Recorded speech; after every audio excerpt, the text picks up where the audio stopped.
kumpirmado po na makukulong ng walang piyansa at mabubulok sa kulungan itong si Diskaya. Ayan. Ayan, mag-asawang Diskaya na yan. At dito naman po sa nag-interview na si Corina Sanchez at saka si Julius Babaw ay posible pong may pananagutan sa batas. Ayan po. Bago po natin umpisahan yan ay siyempre nais ko po munang ipaabot ang aking mapagpalang pagbati sa lahat po ng aking mga subscribers, followers at mga viewers na sana po ay mailayo kayo siyempre sa lahat ng uri ng kapahamakan, mailayo kayo sa lahat ng uri ng sakit, ganon din mailayo kayo sa matinding problema sa buhay, bagkus ang darating sa inyo ay swerteng walang katapusan.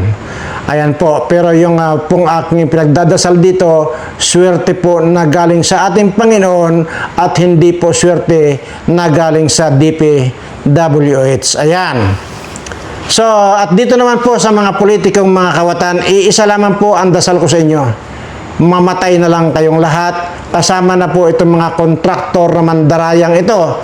At yun, kagaya po nung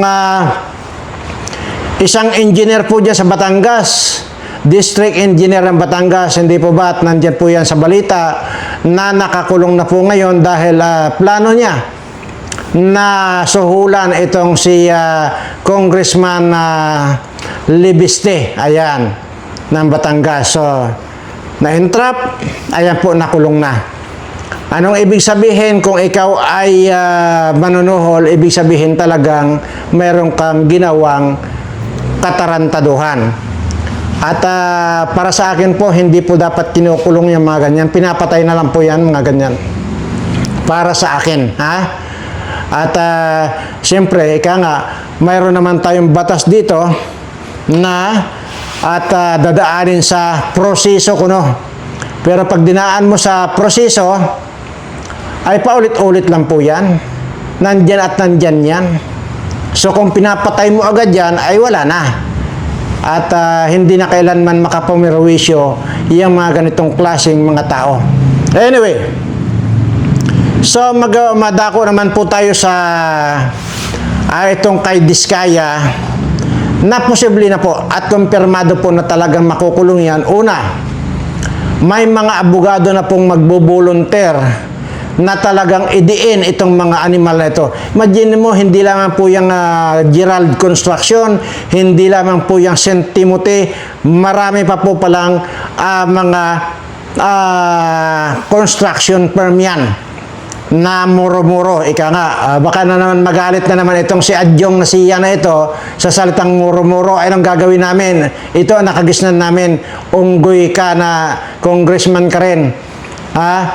Marami po akong kaibigan Muslim, pero hindi po ganyang kasensitibo na kagaya po nitong Adjong na ito, isa ring kawatan yan. Anyway, mabalik na tayo doon sa kumpirmado na po yung pagkakakulong nitong si Diskaya. At siyempre, hindi naman po tayo magsasalita rito nang hindi po, wala po tayong ebidensya. At ito po, pakinggan nyo lang po, at ayoko na po ipakita sa inyo. Pakinggan nyo lang po at para malaman ninyo. Ano po? So, ayan. Yan na. Nako, naging mainit ito na usapin, ha, lalo na itong weekend, ha, 'di ba? Itong interview kay Diskaya, kay Sara at Pearly Diskaya, ng dalawang veteran journalist, mga kaibigan namin 'to. Syempre, sila Corina Sanchez and Julius Babaw. At gusto ko talaga mapakinggan ang insights nito, eh. Ito talagang lagi natin tong guest, dito sa Teleradio DZMM, no? Siya ho ay isang masasabi natin talagang expert when it comes to media and communication. Walang iba kundi ang assistant professor ng UP College of Media and Communication, si Attorney Marichu Lambino. Good morning, Chu. Prof, si Danny Buenafe. Sa programang Kabayan. Good morning po sa lahat. Isang maligayang araw ng mga bayani at modern day heroes. Sana may mga whistleblowers dyan. Yun, thank you very much for the time ha. Kahit holiday, at least napaka-sweet naman ang Smiley Attorney Chu ngayon. At mukhang, syempre, ikaw nakakalampag ka rin noong weekend, no? Sa dami ng balita tungkol dito. Panoorin nyo lang po at yung kung paano ko nasabing posible na makulong itong diskaya na ito. At yan po magiging kaso niya, plunder, yan po yun. Wala pong anumang kanyan. Wala pong piyansa-piyansa yan.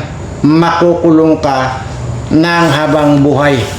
At yan po, pagtutulong-tulungan na po lahat ng mga abogado. Kasama na po itong si Attorney Maricho Lambino. Ayan.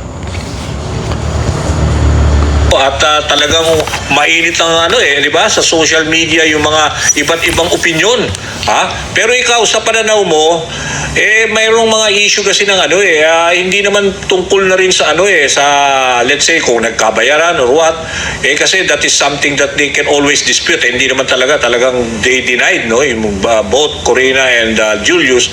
Pero yung the issue of gray area dun sa code of ethics, meron ba talagang somehow may nakita kang mali doon sa ginawang interview? Yan.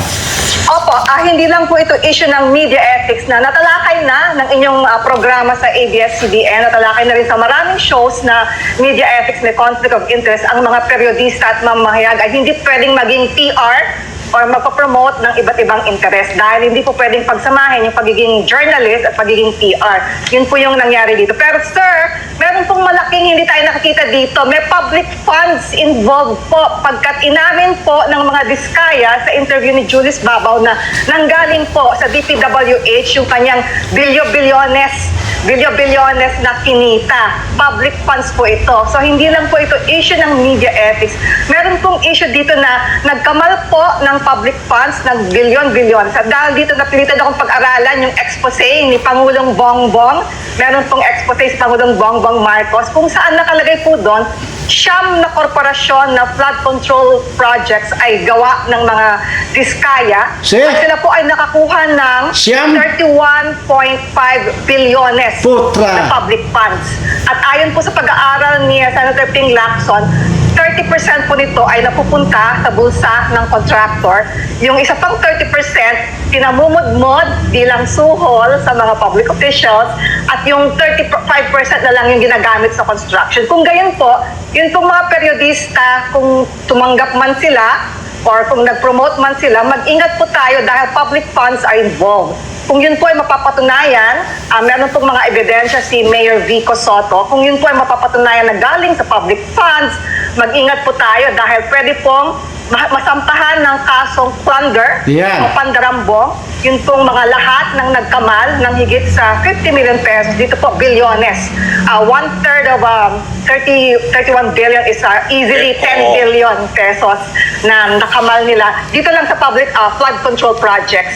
Yun pong lahat po ng tumanggap, kung kayo po ay mga PR o mamamahayag, maaari po kayong ma-include bilang accessory po Yan. ng krimen or higit sa siyam na krimen po ng plunder or pandarambong. Hindi lang po ito media ethics or media law. Meron pong issue dito ng pandarambong dahil public funds po ang involved.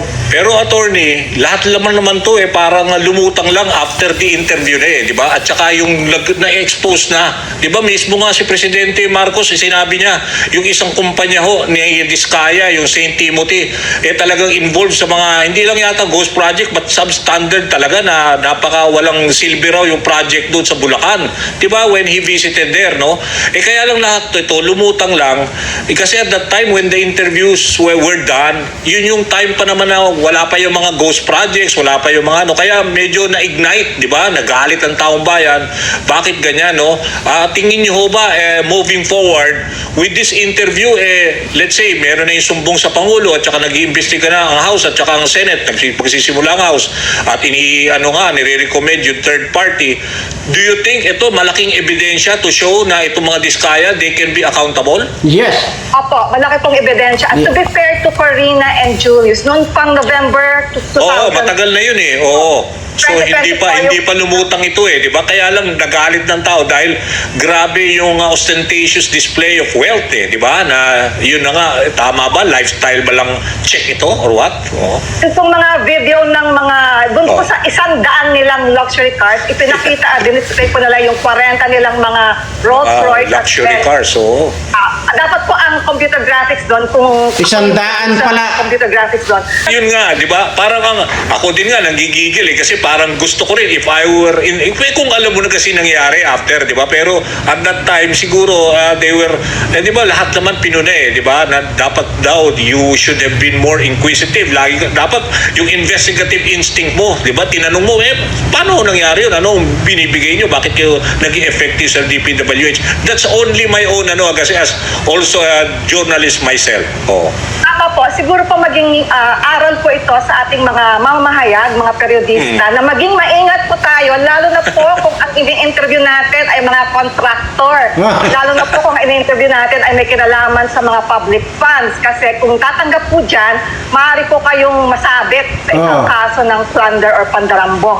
Hindi lang po ito violation ng media ethics. Na-appreciate ko lahat ng mga nagtalakay sa media ethics issue. Pero higit pa doon, kung may papakita po na galing sa public funds, yung pinangsuhol or binigay sa mga periodista, pati po yung mga tumanggap, lahat po ng tumanggap ay maaaring maging accessory sa krimen ng pandarambong or plunder. Ang krimen ng plunder, ang mga elements po niya ay gumawa ng, yun pong principal ay gumawa ng dalawa o higit pang krimen tulad ng panunuhol or pagtanggap ng suhol in the case of the public officials at pagsaad ng maling impormasyon sa mga dokumento at nagkamal ng higit sa 50 million pesos. In this case, 5 kontrata na bilyon-bilyones. At na-appreciate ko rin po yung pong ginawang expose ni Pangulong Bongbong. Meron na po siyang website. Lahat po tayo magsumbong sa Pangulo. Tama. Oo. Papangalan ko na lang siyang magsumbong kay Bongbong. Lahat po doon ay isumbong natin kay Pangulong Bongbong dahil lahat po yun ay kaso na hindi lamang po economic sabotage, sir, para po mawalang galang na kay Pangulong Bongbong. Hindi lang po yun economic sabotage kasi hindi lang naman siya large-scale profiteering. Meron pong public funds involved. So ito po ay kaso ng plunder or pandarambong. At lahat po kaming naging private prosecutors nung araw ng pandarambong. Magtutulong po kami, mag-volunteer kami para po Yan na, mag-volunteer na. natin ang lahat ng mga nandarambong sa kaban ng mamamayan. Oo nga pala, attorney rin kayo eh, no? At ikaw ba personally, Attorney Marichu, do you like na somehow meron dapat third party to investigate? Kasi sabi nga ng mga ilan, sila Magalong, si Senator Tito Sen, Soto, gusto nila may third party na somehow kasi baka pag Congress, di ba, sabi din nga ni Congressman Laila de Lima, may conflict of interest eh. Baka to the point na meron din mai-involve dyan, di ba? Lalantad. Kayo ho ba, favor kayo na magkaroon ng third party? Opo, gusto ko po ipanawagan, pinaka-agyat po yung paglabas ng pag-request ng isang watch list order po para po sa Senado na nag-iimbestiga. Yun pong mga hindi nagpakita na mga contractor, sila po ay hindi na rin nakita, hindi rin nagpapa-interview, hindi natin alam kung nasaan na po ang mga diskaya. Naku po, bilisan po natin. Humingi na po tayo ng watch list order. Bilis-bilisan po natin ng pagkilos. At nananawagan din po ako kay Pangulong Bongbong na sana po ay makapag-appoint ng maayos-ayos na ombudsman. Dahil yung ombudsman pending pa yun eh, no? Pending pa yung ombudsman, no? Very critical yung role ngayon yan, di ba? Moving forward. Tama? Oo. Maaari po niyang imbestigahin at maaari po niyang ipabuksan po yung mga bank accounts ng mga ito. Pero sa pinakakagyat po, naku sir, tatakas na po ang mga ito. So sana po ay magpapalagay tayo ng watch list order po. Kaya nga, maganda yung binanggit mo, attorney. So, ibig sabihin, gusto mo parang paalala na rin sa BI, no? Parang maglabas ng hold order. Tama. Or ibig sabihin, siguro pa sa mga taga-DOJ, not only, siyempre si Presidente, kung nakikinig man, yung ganyan na mga pinapangalanan yung ilan mga, let's say, di ba, dyan sa, sa listahan ng mga big-time contractors. Opo, President Bongbong, hindi lang po sapat yung website, kailangan na po silang ipalagay sa watch list order. At yun po ay hindi na kailangan ng court order. Yan ang bago. hintayin mo lang naman sila sa airport. Di mo naman sila titigilin, kundi papahintayin mo sila sa airport hanggang chine-check mo pa yung kanilang record. Get po natin gawin ito. At kung hindi kayang gawin, dapat po yung mga minority senators sa Senate, dapat po ay humingi na tayo ng watch list order. Tapos yun pong pag-appoint sa isang panibagong ombudsman, sana po ay maging matino-tino rin ang ating Yun, ma-appoint sa ombudsman. Nako, kapusta tayo sa oras pero napakaganda ng diskusyon eh. Marami pa ako sana mauungkat dyan sa bagong ombudsman. At saka yun, maganda yung suggestion nyo na watchlist order, no? Dahil pangalanan na habang hindi pa nasisimulan yung, di ba, pagpapatawag sa kanila, baka lang ho, di ba, baka malaman na lang natin, wala na, out of the country, yung mga ganon, di ba? O, so, attorney, di ba, yung ganon yung mga, di ba, mga pangamba na marami, di ba, attorney? Opo. At sa mga mamamahayag, mga journalists, mag-ingat po tayo kapag nag-i-interview tayo ng mga contractors na, kasi po may public funds involved. So, huwag na huwag tumanggap dahil Yan. kasama po kayo sa kaso ng Yes, flood. yes, oh. At hindi lang po Sige, itong media ethics, kundi illegal po na tumanggap ng mga pera sa mga contractors na public funds po ang kanilang ginagamit. Yun, sige po. Nako, always, So, basta.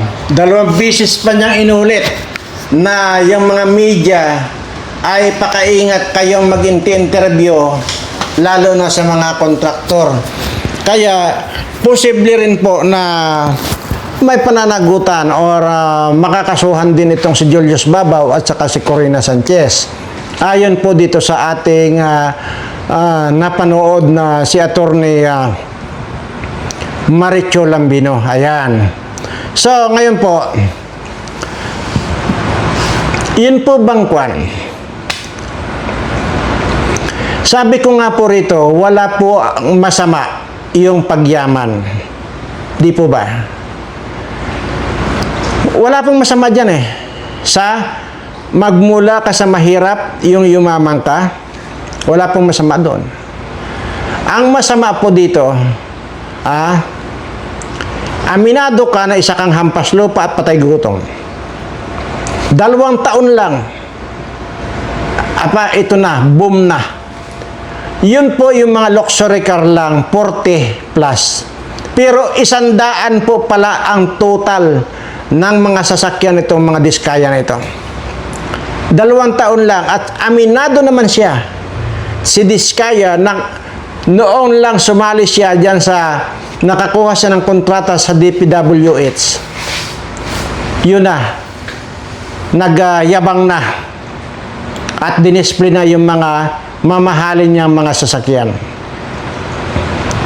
Okay lang sana kung dinisplay mo yan na hindi ka politiko. Hindi ka naman talaga politiko. Ang problema, naging kontraktor ka ng gobyerno. Yun ang masama. Bakit naman ito si Sam Versosa? Diba? Dinisplay rin niya yung mga sasakyan niya na mga talagang mga high-end at luxury car talaga na hindi matatawaran kung gaano kamamahal. Si Sam Versosa, yun pong kumandidato ng mayor na kalaban ni Isko Moreno. Sam Versosa na naka-display po, pero ilan lang po yun, sa bara mga 8 yata o 10. Yun. So, wala pong maging issue doon kasi hindi naman siya politiko at lalong hindi siya kontratista or naging kontraktor ng gobyerno. Ang problema po dito kay Diskaya, nakita na natin yung talagang maladimon yung mga kumpanya nito. Siyam na kontraktor, siyam na construction company, including itong Gerald Construction at itong si St. Timothy na pag-aari kuno ng kanyang tatay. Yun, kasama yan. Pero siyam po lahat pala yan. So, mag-ilan yung kanina? Magkano? 31 billion napunta sa kanya. Tapos nung nakuha niya lahat yan, pinagbibili niya ng mga sasakyan. At nung nakabili, pinagyabang. At yan ay di umano.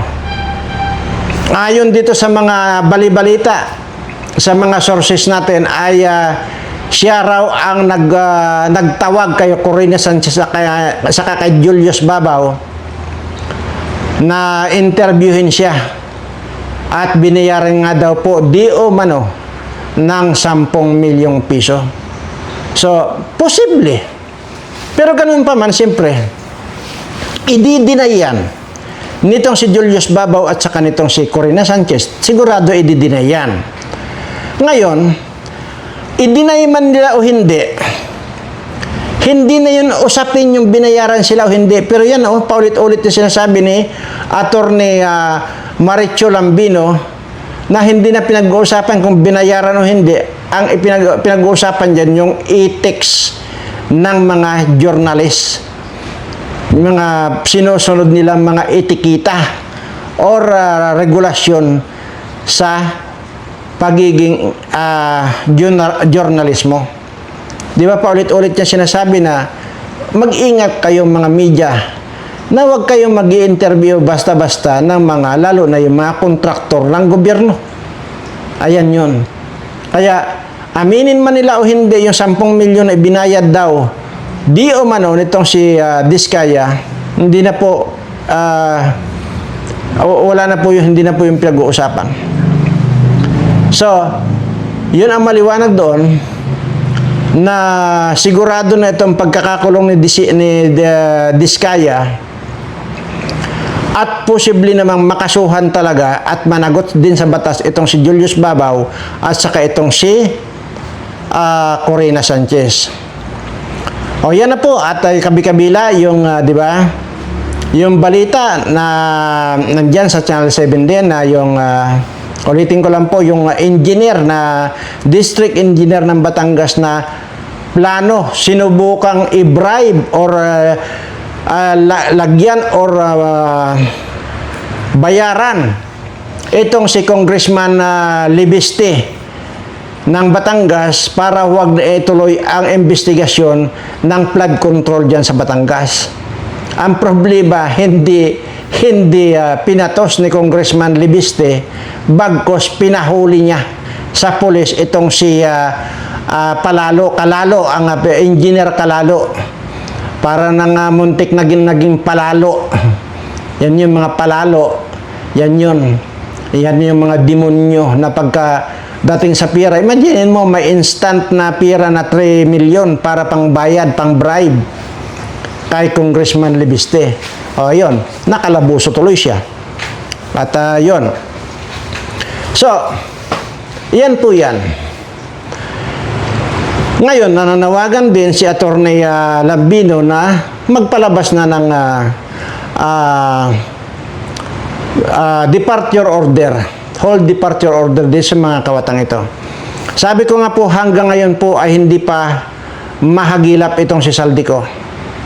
Ito po yung numero 1 na nagkamal ng pira ng bayan dahil dyan. Sabi ko nga po, hindi na dapat kinakasuhan itong mga ito. Wala na po dapat kaso. At isa pa, yung mga bigay sa mga official, government official, kasama na po dyan. Yung sinasabi ni Attorney Lambino na yung mga congressman, mga politiko, official government, yung sabi, kasama na po dyan yung mga politiko. Dito sa mga politikong ito, duda ako kung may makukulong dito. Pero ang sigurado ko, itong mga kontraktor na ito, sigurado may makukulong at makukulong yan. Sigurado na ako dyan. At dito nga kay Diskaya na ito, sigurado na ako dyan. So, ibig sabihin, doon sa duda ako, sabi ko doon sa mga politiko, duda ako may makukulong sa mga politiko. Una, sila-sila pa rin ang magkakampihan yung mga hayop na yan. Ngayon, itong dyan naman sa Senado, huwag naman tayong focus dito sa Kongreso, sa mga congressman. Pupokus din tayo dito sa Senado, na kung saan ay kung inyo pong matatandaan, itong si Joel Villanueva, napakadaldal din yan. Nabinisto niya dati si Saldico yung mga kung ano-ano, mga true or false ni Joel Villanueva nung nakaraang taon yan. na si Saldico ang may-ari ng Sunwest Construction na pinakamalaking kontraktor ng gobyerno. Binulgar niya. Paano nagkakairingan sila? Pero habang nagsasalita, itong si Joel Villanueva, ngayon lang, recently lang, kahapon lang yata, napansin ng mga media at mga tao na yung pong relo niya nagkakahalaga ng 11 million pesos. See? 11 million. Putya. Saan ka pa? So, ano ibig sabihin ko? Pare-pareho lang ito na talagang galit sa pira at mahal nila either luxury car or relo. Imagine mo 11 million yung halaga ng relo ni Joel Villanueva. Nagkalat naman po yan sa media. Kaya nga sinasabi ko rito, nasisikmura nila yung magsuot ng mga mamahaling relo na napakarami nating mga kababayan ang gutom na gutom. Kaya dito po ako buwisit na buwisit. Dito kumukulo ang dugo ko eh. Napakarami nating mga kababayan ang walang masaing. Pero sila nagpapasasa sila sa mga halagang milyones na yan na mga kagamitan nitong mga ito. Kagaya lamang yan si Estela Quimbo na hikain na yan na dating congresswoman na ngayon ay natalo dyan sa Marikina. Paulit-ulit ko lang po sinasabi yan. Teacher naman po yan. Diyan sa UP. Pero, ang sinasakyan nga po niyan, tricycle lang ang sinasakyan niyan. Oh, ngayon, abay may SUV, may kotse, mayroong artista ban na pinasadya niya. Magkano ang artista ban? Nasa 15 million po yan. Or 12 million. Iba pa yung mga Rolex din na relo niya. At iba rin yung mga bag niyang mga Hermes. Kaya nga, tapos yan dati yan makikita mo dyan sa Kongreso. Si Estela Quimbo na wala, parang kwan yan, parang basahan. Parang basahan tingnan niyan. Aba ay nung nakapangawat ng animal, nagpilipinyanan ha. Tapos nung una nagpilipinyanan na. Tapos ang gamit ay yung kortina na galing sa pinagnakawan sa kapitbahay. Pinanakaw yung kortina sa kapitbahay, ginawang Pilipinyana. Noong nadagdagan pa yung kawat, aba ay mga usi na yung Pilipinyana niya. Tingnan mo. Oh. Ganon din yung congresswoman dyan sa Batangas na si Luistro. At para ding kwan yan eh. Para ding basura yan eh. Parang basura galing sa Smoky Mountain yan. Aba, noong naging congresswoman, bagamat yung katawan niya na parang drum na pinutol sa gitna, ngayon, tapos sinuutan ng Pilipinyana, yan na yan si Luistro. Kaya itong mga putang mga panito, demonyong mga politikong ito, ay, grabe. Madinig mo lahat na sila naka-Pilipinyana na. Samantalang para mga mukhang mga basura yan. Itong si Claire Castro, na undersecretary ng PCO. Hindi ba yata noong kwan yan? Noong nagwawala yan sa presinto, may mukha niya na parang hindi naliligo ng isang taon na hindi naliligo.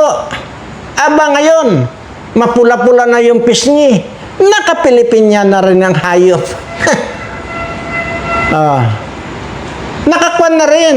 Naambunan na rin. Inambunan yan. Inambunan yan yung matandang hukluba na executive secretary. Marunong na rin siya ngayon mag-make up. Mapula-pula na yung yung pisngi. Nagpipilipinyana na rin ang gaga. Sa mga galing ang mga pira itong mga hayop na ito, di pira namin yan. Hindi ninyo pira yan. Pira namin. Imaginin mo itong mga hayop na ito. 31 billion ang kadiskaya. Ilan na? Sana ang mabibigyan natin ng bigas nitong ating mga kababayang walang masaing. Tapos yan ang pinayaman ninyo sa pamamagitan ng pagkukonsinti ninyo na DPWH kayo. Pero itong napakarami nating mga kababayan na mga mahihirap at walang masaing patuloy sa kahirapan. Sino ba itong mga diskaya na ito? Hindi ba't sinasabi ko na nga sa inyo at sinasabi rin niya na walang-wala sila. Imaginin mo yung unang anak nga nila, pinapadidi nila ng pinapadidi ng kaping barako, kaping sinangag na bigas. At nilalagyan lang ng konting asukal. Minsan walang pambili ng asukal. Asin lang ang pinapadidi sa kanilang anak. O ngayon, abay, mamahalin na rin.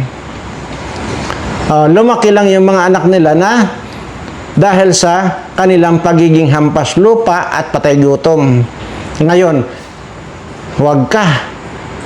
Wala na yung salitang patay gutom ngayon. Bilyonaryo na. At hindi lang yan. Nag-i-enjoy pa sila doon sa kotse, sa sasakyan na mayroon pang wine glass na pwede pa silang habang nagbabiyahe, mayroon pang sariling baso yung kotse na yun na pwede silang magtagay-tagay ng wine. Ganyan kahayop itong mga ito. Dapat lang makulong ito. Ngayon, sabi ko nga po rito, sana wala ng kaso Kung napatunayan naman natin yan, napatunayan na natin, wala na sanang kaso. Pagpapatayin na itong mga ito. Ngayon, kung hindi nyo kayang pumatay, hindi nyo kayang gilitan ng liig yan mga yun, abay, nagbo-volunteer po ako.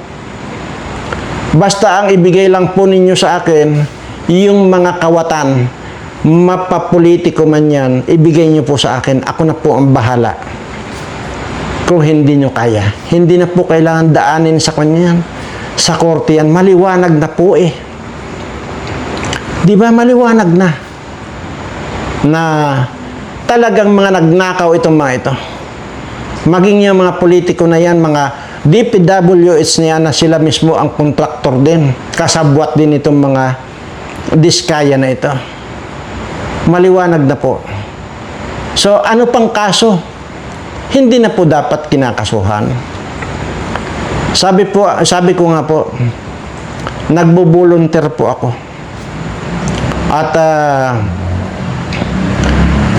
At isa pa po dyan,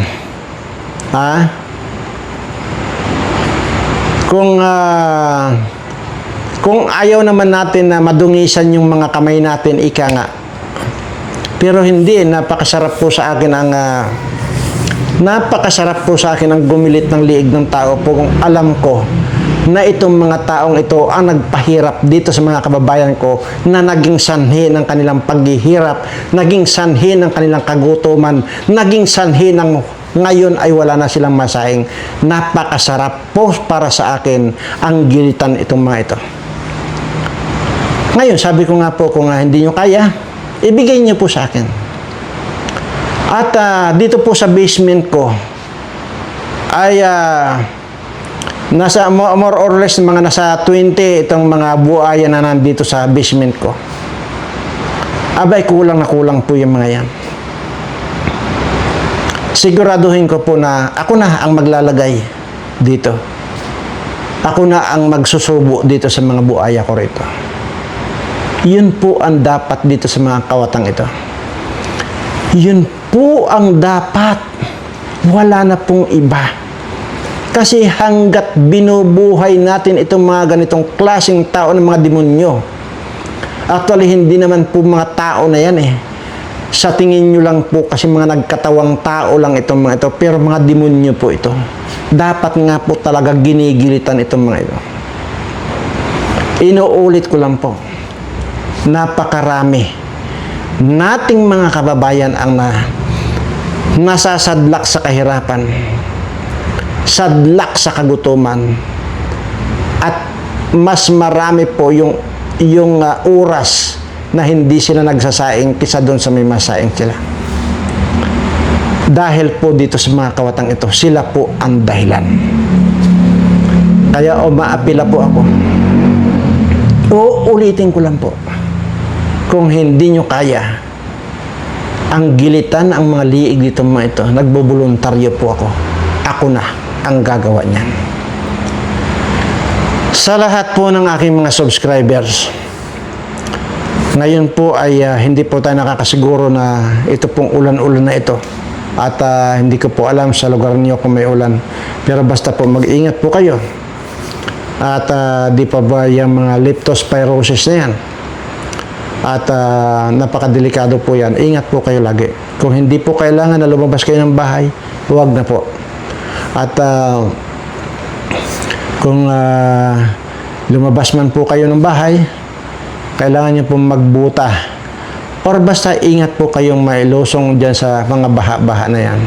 Isa pa po yan sa dahilan na inilalagay nitong mga politikong mga kawatan at mga kontraktor na kawatan ang kalusugan at buhay nitong ating mga kababayan. Dahil sa baha na yan, sila may kagagawan, natural nandiyan ang leptospirosis. So, sino ang pinirwisyo nila?